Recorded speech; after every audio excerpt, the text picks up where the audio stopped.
بسم اللہ الرحمن الرحیم۔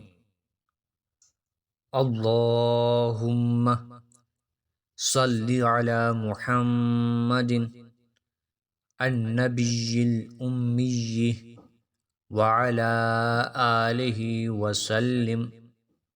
ترجمہ: اے اللہ، نبی امی حضرت محمد صلی اللہ علیہ وآلہ وسلم اور ان کی آل اور اولاد پر درود و سلام بھیج۔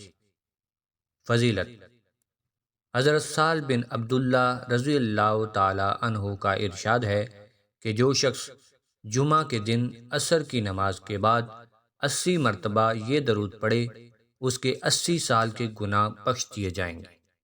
حضرت ابو ہریرہ رضی اللہ تعالی عنہ سے روایت ہے کہ جو شخص جمعہ کے دن نماز عصر کے بعد اپنی جگہ سے اٹھنے سے پہلے 80 مرتبہ یہ درود شریف پڑھے، اس کے 80 سال کے گناہ معاف ہوں گے اور 80 سال کی عبادت کا ثواب اس کے لیے لکھا جائے گا۔